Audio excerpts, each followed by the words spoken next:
I'll start with, I'll start with the most obvious questions. So what are we seeing during COVID? Are businesses responding to both their external and internal factors? And which factors pose the most threat to businesses, and which factors, presents the greater opportunity in this particular period? Tony, you want to jump at that first? Thank you, Kayode. It's been quite interesting the way COVID has impacted quite a number of businesses. In fact, in my view, business response to the realities of COVID is like a huge test of business agility. There are three factors that I think made the most difference in how businesses responded. One was the size of the business. The second is the stage of the business in its life cycle. And the third would be the experience of its leaders in crisis management. Broadly speaking, I cater to SMEs. My company provides HR solutions for SMEs, and SMEs unfortunately have been the most impacted based on the fact that one, the businesses are usually small, many are in startup stage, and many of the entrepreneurs who start SME businesses really have little experience in how to manage crisis. And so, considering that SMEs also hire the most people, they are the biggest employer of labor, it's a huge ripple effect on the economy. Quite a number of households have one or two dependents who are working for an SME. So when COVID hit and we went into the lockdown, it was very, very huge in its impact for them. Awesome. Awesome.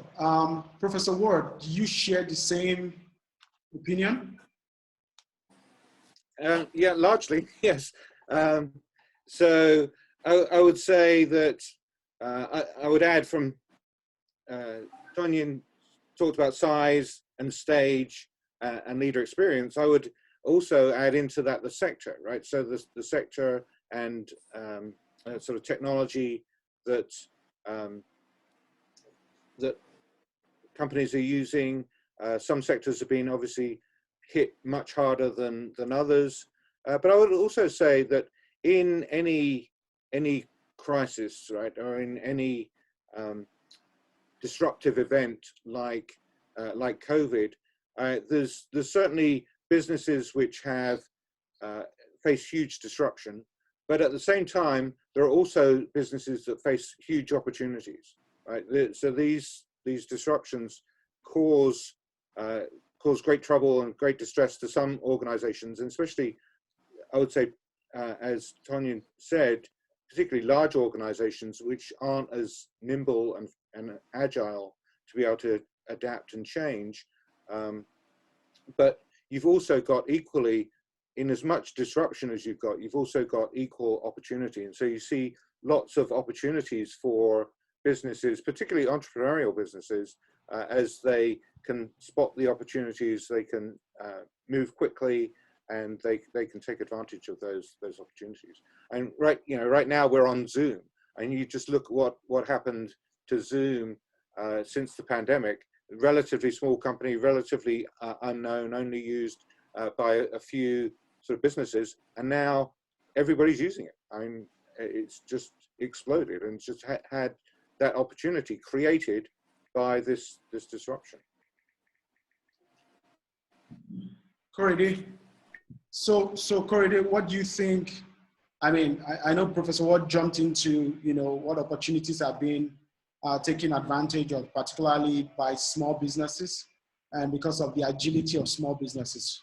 What's your own take on this? How do you think businesses are responding, and what factors are standing out as opportunities, and what factors are likely to be the biggest threat, especially at this point? Because apparently we are not even out of COVID. We are still within, the COVID pandemic.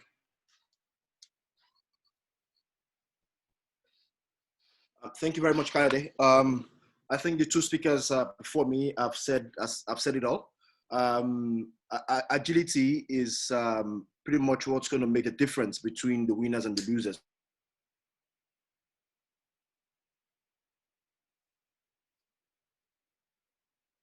going forward. And experience and the philosophy and the principles guiding the founders or the management of such businesses would also play a key role. Sector is also super.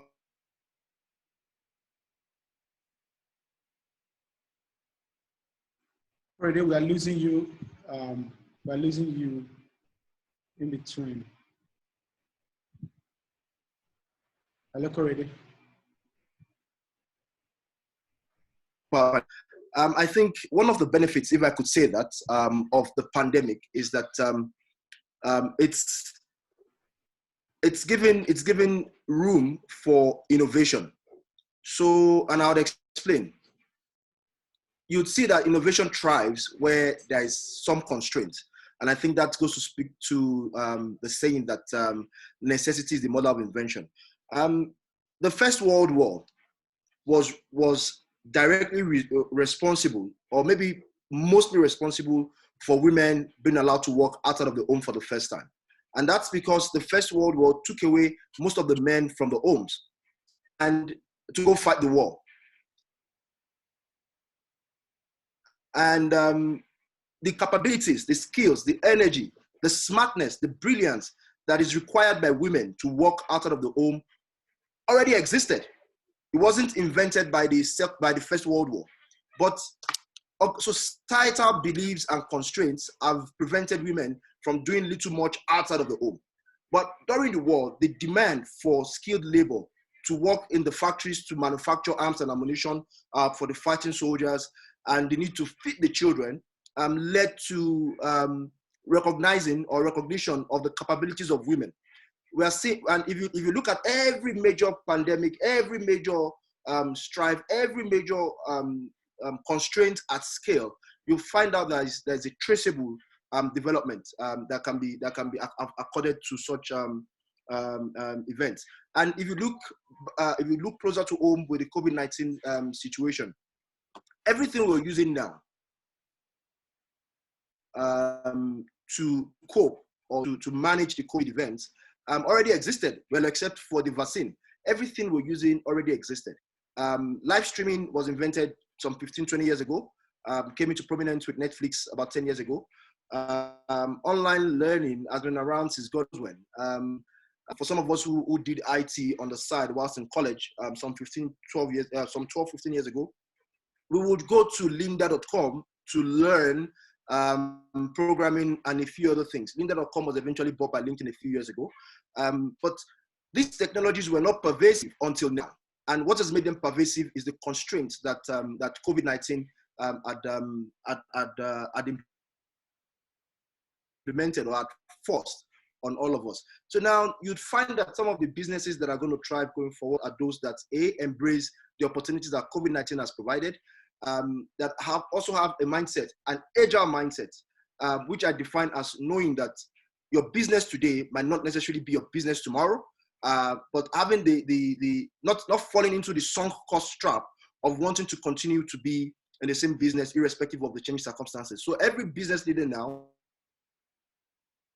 needs to, in addition to focusing on the firm's internal capacity, needs to also be well aware of the changing dynamics out there.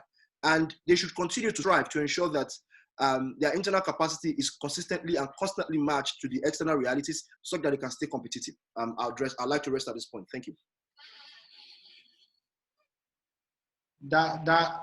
I love the angle of the conflict situation that, that is, I mean, you drawing a parallel between conflict situation with our current situation. I think also KPMG, was it KPMG or McKinsey? I think it was McKinsey.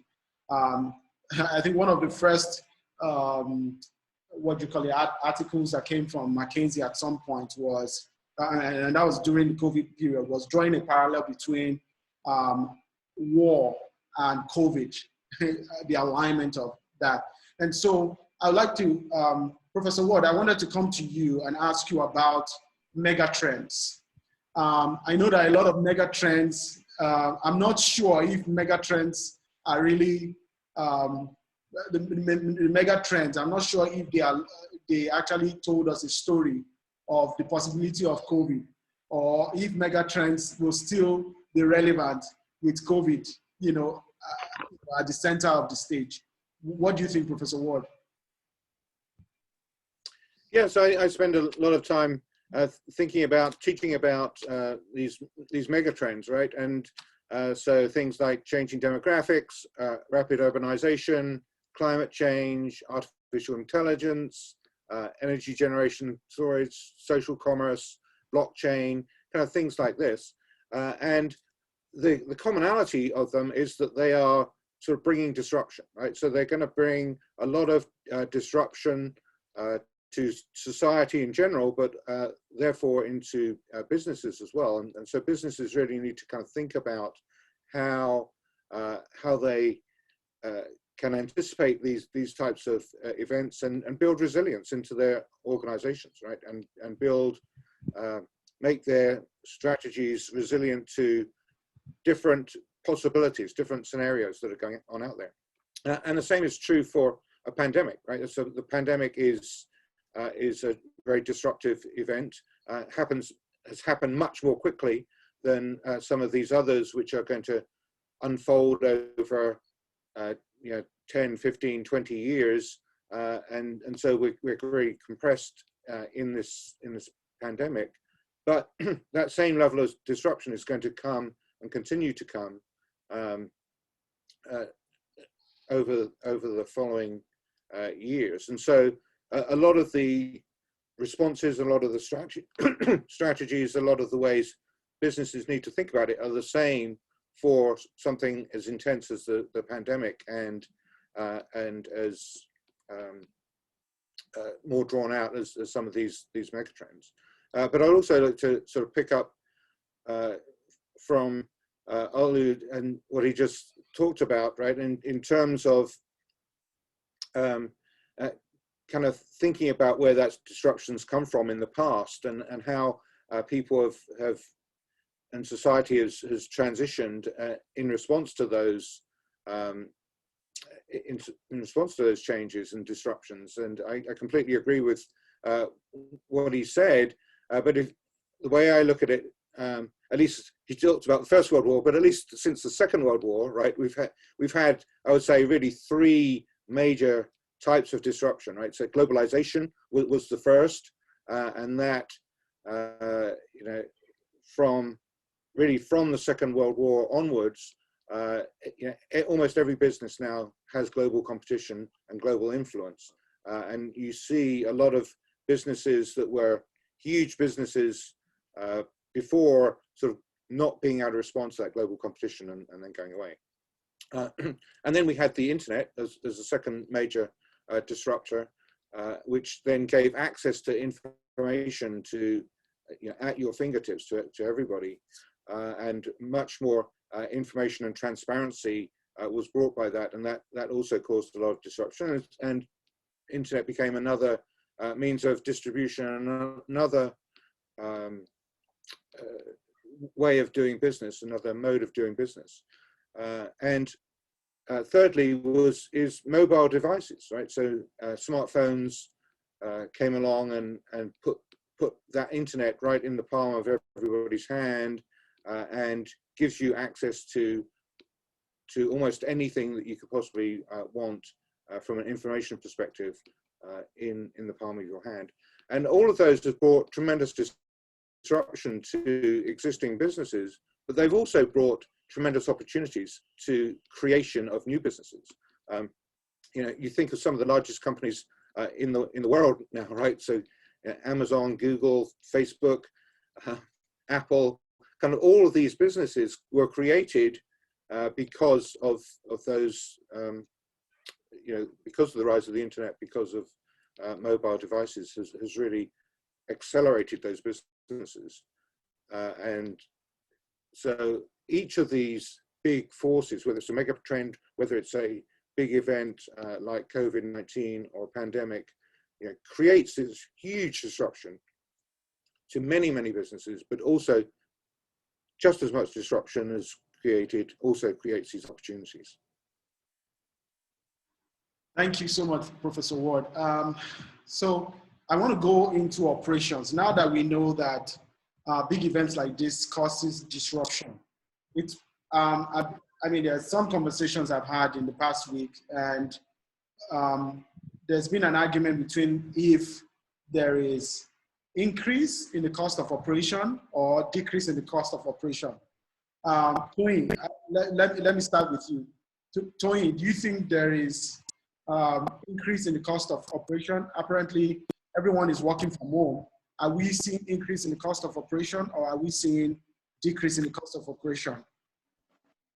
Kyle, that's an interesting question, because there are some costs that are fixed, regardless of. I mean, you can manage them, but you really can't do anything about them. So let's take, for example, there's a fixed cost of rent. There is a cost to utility. So even if there is no one in the office, there's a minimum amount of allowances that are still kept on, security lights are still on. So all of that cost is still accruing to the company. Even the cost of employment, the cost of technology. So yes, we might have gained some relief because everyone's not in the office, but to the extent where there is a need to double up subscription for staff members, there's a need to increase data subscriptions, there's a need to increase the cost of using the technology. That is a cost that companies have come to bear as well. So it's really quite, it's a bit of a tough situation, because whilst we were in the lockdown and people were working from home, the organization wasn't generating as much money, but those costs were still running. There was really nothing you could do about things like your rent. And a number of businesses had to quickly look for cost management strategies, the most popular of which was reduction of headcount and cost of employment. Korede, what do you think? Look, I think my sister here has nailed the hammer on the nail on the head of the nail. If that makes sense. She's really hit the bullseye. Look, the cost of business is responsible for some business not surviving COVID. So look, if your cash flow is constrained, if you need to continue to spend whilst you are not able to generate income, yep, you get to a point where you can no longer pay your debtors, your creditors, sorry, and the chicken will come home to roost. But it will be interesting to actually see. So for my employers, we're actually looking at a number of things. Of course, we are my employers are a very large employer of labor, and they've got a very secure cash position. So they won't suffer the same fate as people at the bottom of the pyramid, or businesses at the bottom of the pyramid. And also, for them, they seem to be a net beneficiary. They are in the mobile network space. And if anything, data subscription went up in this period. So their business, in a sense, in a manner of speaking, boomed. So, but they were also impacted by some of the challenges that COVID imposed. For example, majority of the staff couldn't come to the office and do work. And so now we're looking at, in that period, as productivity spiked or declined. That is one. Two, if productivity has spiked in that period, do we need to go back to the old way of doing things where everybody drives for 1-2 hours to get to the office, burn petrol and all of that to get to the office? If productivity spiked whilst they were at home, or stayed normal or stayed the same whilst they were at home, why don't we normalize work from home? So those are some of the questions that they are answering, they're trying to answer. And I think these are some of the questions that most businesses will also try to answer going forward. For businesses that have survived the pandemic, whatever strategy they have developed or adopted, they are likely to want to expand upon for the rest of the pandemic and post the pandemic. But when it comes to the idea of the net cost of business, I think across the entire population, it will seem that that cost might have stayed the same or might have gone up. And here are some pointers. My kids didn't need to have dedicated laptop until now. Now that they are going online, I've had to buy them up. That is a cost. That's a cost that I've avoided totally. Of course, again, you say that's not a business. But again, I'm looking at the cost of talent. Now, I didn't need to have unlimited internet subscription in my home before now. because I probably do all my internet browsing and all that at work. And I just need the internet for entertainment at home. But now I need the internet at home for work. I need the internet at home for my kids' school. I need the internet at home for entertainment. Now I spend more time at home than I used to ever before. So in the past, I probably spent 8 hours at work, and I spend about 2 hours, 1 hour each week commuting. Now that extra 2 hours, I have it on my hands to spend. And as the likelihood I spend it on entertainment, that further shows up my need for internet. So the net cost of doing things as a result of the pandemic might have gone up, and it might have stayed the same as well, because we have seen new players taking advantage of the opportunity to offer to attempt to retain their customers by offering a lot more for the same price as before. So I think to honestly be able to answer this, we need to carry out an empirical assessment. And I'm sure that the outcome will be different from market to market and potentially from industry to industry, and also would differ for different demographics, and would also differ for the different types of businesses. So yeah, those are my thoughts on the cost of doing things. I hope I've answered your question, kindly. Can I jump in here? Yes, Professor Ward. Yes, please. So, yeah, I certainly agree with my other two colleagues here, but and the way I would characterize it is I think that a lot of the short-term costs have increased, right? So as both said, we've got some of those fixed costs that have existed, still paying for office space, but you've got also additional costs in terms of buying PPE equipment, adapting to the new way of working, more laptops, all those sorts of things, right? So I think the short-term costs certainly have gone up, but I think the long-term costs will go down, right? Because I think over time, more businesses will have people working from home, reducing the need for office space, and as those leases expire, they'll cut back on those office spaces. Commuting costs will go down.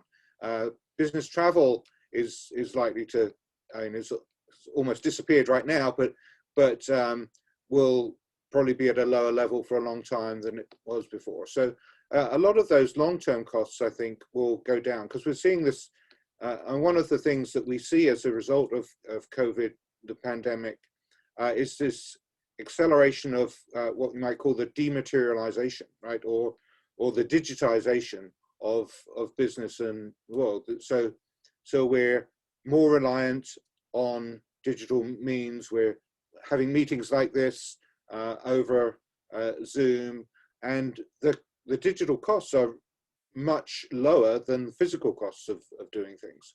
And so with that increased digitization overall, I think in the long term, medium to long term, we're going to see decreased costs in doing business rather than, to make up for the short term spike now. So Professor Ward, in that same light, I see that in terms of cutting costs, I see that a lot of organizations are laying off, staff, employees, as a means of reducing costs. Talk to us about, the strategy of, going lean on human resource. Is that the best strategy for now?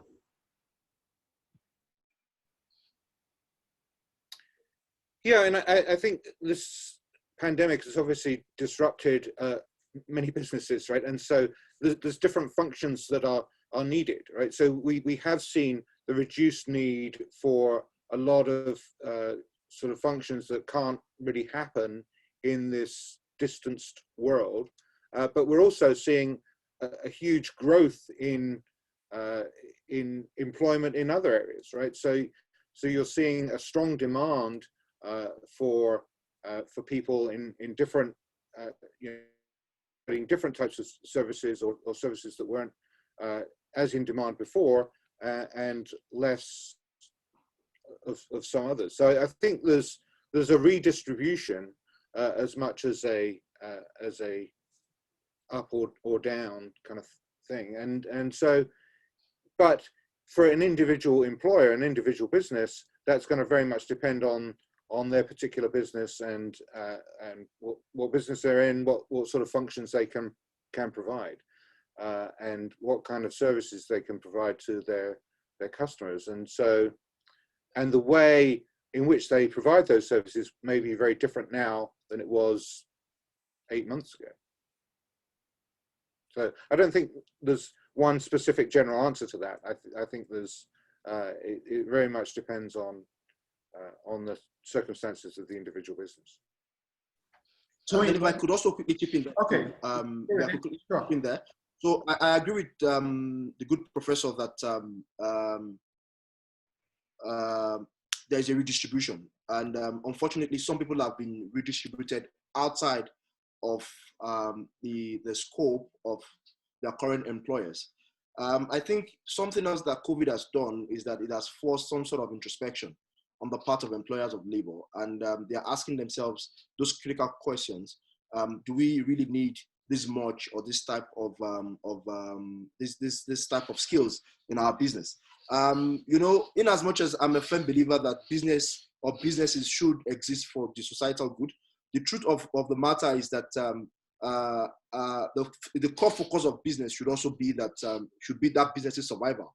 Of course, within ethical boundaries and all of that, but should be that business's survival. So businesses are not, to be honest, are not charities, and they shouldn't operate as one. So it's important that you retain the skills or you hire the skills that you require. So if you look at if you look at businesses that have not laid off, an example being Google. If you look at their recruitment policy or process, you'd realize that it will be tough for somebody who is hired into a team in Google not to find another place within Google if Google stops that business for which that person was hired originally, because they ensure that you are a perfect fit, not just for the team they are hiring for or the function they are hiring for, but you are a perfect fit across board. So when Google shut down their social media business a few years ago, they didn't lay off staff. They moved them to other areas within the business. So it's important for us individuals that are sitting down here as well to ensure that our skill set is malleable or our mindset is malleable, so that we are adaptive. We can pick up new skills as is required. Another quick example is the chief executive of the business I work for. When he signed his contract 5 years ago, he was going to run a mobile network operator. Today, he's running a mobile network operator in a bank. If his skill set is not wide enough, the management able to support the running of a mobile financial institution, he may be fit for the business and he's going to struggle. And that is the reality of our lives. You know, I respect people sometimes that say that our age, you guys are my kind, I don't know about good people, but people my age and yours, they will probably have up to 4 careers in our lifetime.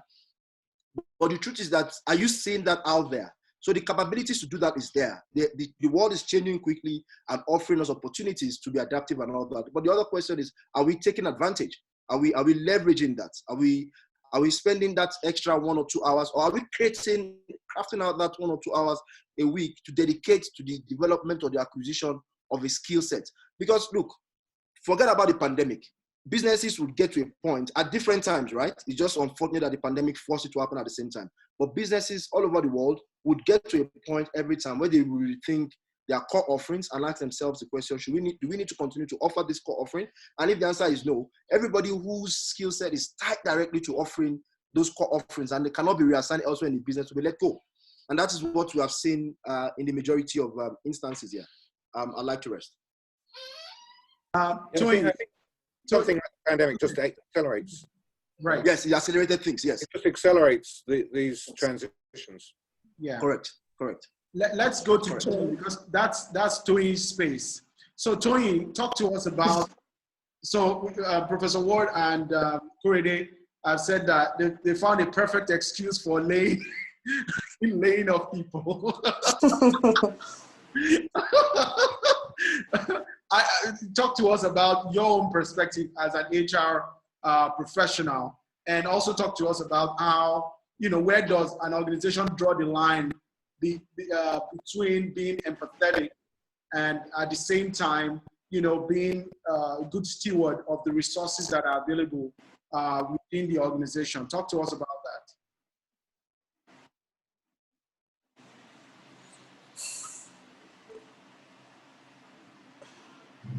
Hello, Tony. Are you there? Hi, Kayode. Can you hear me? Yes, I can now. Yes, I can. I can hear you. So this is a very, very interesting conversation around layoffs. So broadly speaking, let me start by saying that the ability to retain headcount is really dependent on two broad things. The first one is how well funded the business is, and the second is how multi-skilled their workforce is. And Korede had really hit the nail on the head earlier by saying that people, and I join you in saying that people in our age brackets, yes, would have 3 or 4 careers in their lifetime, and that's because you really have to be at such a skill level whereby you have enough to be able to expand into quite a number of different things. It's extremely important, considering how volatile the economies of the world have gone. Even the most established economies have become very, very volatile in recent times, that and an industry that one would have thought would be unaffected by any of these upheavals have really found it quite difficult, and not just because of the economic upheaval, but then the need to pivot, the need to be innovative. And that speaks to strategy. And it's very interesting that part of the things that we're discussing this afternoon is effective strategies for navigating periods such as this. So if an organization in its recruitment only seeks to recruit people who are so specialized, so focused on one particular skill, it would be extremely deep. So while the upsides are that they would be fantastic at whatever it is they do, but the downside is that they might not be able to shift. They might not be able to shift when the organization needs a different set of skills, and they need to be more innovative in terms of what they bring to the market. And we've seen that, again, COVID has accelerated that, but any other thing could have happened, but this could have been on an industry by industry basis. So what then happens if your industry, who was previously very well funded, who was previously very stable, is now dealing with a stress test and is unable to manage? What then happens to the skills within the company? And that's why it's very important that if we have employees who are on this call, they begin to first introspect and reassess their own set of skills. Do I have the right set of skills to be able to be more adaptable? Could I find something else to do within my organization? Or if anything happens to my role today, that's an exit. That's an automatic exit. So that's something to think about, the agility of staff in terms of skill set to be able to do something else. But then in terms of talking about the compassionate and where do we draw the line? To be quite honest, Kayode, I would love to say that business exists because of people. Yes, people are the engine of the business, but then the first focus of the business is really to make profit, obviously in a legal and ethical manner. So they have to make profit, they have to return shareholder fund, they have to focus on the objective of being in business. But of do we lay off or who do we lay off? Let me take you behind the scenes. So organization intends to, depending on size and the circle of the organization, there are quite a number of things that need to be considered. With a mom-and-pop shop, it's easy conversation to say, hey, sorry, unfortunately, we can't pay your salary, and I mean, you have to go. So that's it. However, the more established the business is, you would have to think of things like previous performance records. You would have to think of the business strategy. So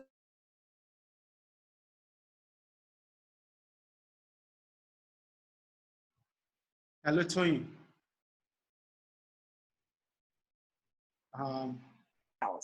And our top 10%, which is classified as talent in our organization, our high potential leaders, have the skills. Clearly, those people won't go. They'll be the last to leave the ship.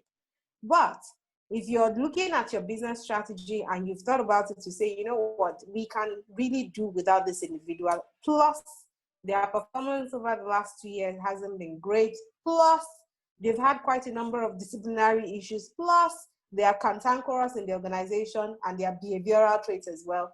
Unfortunately, that person has got to walk the plank. So it now becomes a case of opportunity meeting, as in a chance meeting opportunity, because they have a case building up against them. Unfortunately, they are not nimble and agile enough to go with the organization into the next phase of strategy. So very important to be able to look at, what are the initial records of the individual, what's their contribution, And so for every employee on this call, the question is, are you a valued contributor? If one had to pull up a list of the people who are underperforming, would your name be on that list? If one had to pull up a list of the people we need to let go of, would you be the last name standing?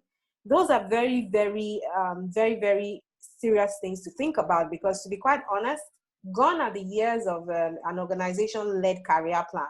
Now it's an individual directed, implemented career plan. So what exactly do you want for yourself? How long do you plan to be here? What contributions do you plan to give whilst you're here? And when it's time to leave, what are you going to be remembered for? So yes, business will be compassionate in how the bad news is being delivered, but first and foremost, we really have to survive as a business in order to even continue to pay. And quite a number, and if I might add, and I apologize, I'm taking a bit of time on this, quite a number of organizations have found it very useful to be quite transparent about their position in terms of their financial position, in terms of where they are, how they are doing. Organizations who are open in terms of sharing such information find that people can actually say, you know what, why don't we do a 25% salary slash across board as opposed to letting people go? Would we be able, so you can come up with various scenarios of how you can keep the house together whilst we're navigating a crisis such as this. But if you have the situation whereby the organization is extremely protective of its figures and how they are doing, it will be really difficult for employees to believe that we don't have money, because what they see is the fancy cars you just bought for your directors a few months ago, and it will be extremely difficult for you to now come and cry and say, we haven't got money to pay salaries. So more openness in terms of employers and employees being able to navigate this is extremely key. Yes, you can, I mean, when we're not making money, it will be really difficult for you to negotiate a compassionate cut-off package. But there could be other outplacement services that the organization can offer if those opportunities arise. But basically, yes, the organization exists to make profit. Individuals should be much more better prepared to plan their own careers so that they can easily find something else to do in instances when, I mean, push comes to shove. And then, to be quite honest, we all just have to continue to remain innovative in being able to contribute our best to the organization or to whoever clients we're serving. Otherwise, when push comes to shove, people really do have to go home. And when they get home, they have to find a way to survive. So, Coyote, again, at the risk of being very badly behaved, I'm going to jump in again. So I agree with Tony perfectly, 100%. And I'd like to just seize the opportunity to also speak to people in the room, especially those who are employees. Look, there are all kinds of nonsense going on around saying that the salary is the bribe your employers pay you to keep underperforming or to keep the job and all that. And you should abandon your employers, your employment, and go do something on your own and all that. I think you should pursue a two-pronged strategy. One, you need to understand, recognize and understand and accept the fact that your career is yours to drive. Your employer would only drive your career in the direction that benefits them. So, and that could be the reason why you don't make it to the in-house trainings and all of those other things, all of those other nice things. But there's nothing stopping you. There is absolutely nothing stopping you in taking charge of your career. You know, that's one. Two, side businesses, side gigs, which are businesses that help you leverage your core skills, but not those skills that your employers are paying for already. So I'll give you an example. I've got a friend who is a business analyst, but he bakes cakes awesomely. Now, he bakes cakes in the weekends. He knows he's got capacity for 4 cakes over the weekend. He accepts order during the week. When he comes back home from work, he checks.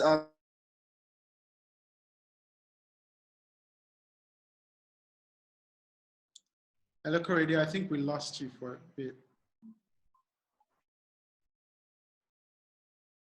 Oh boy, that was me.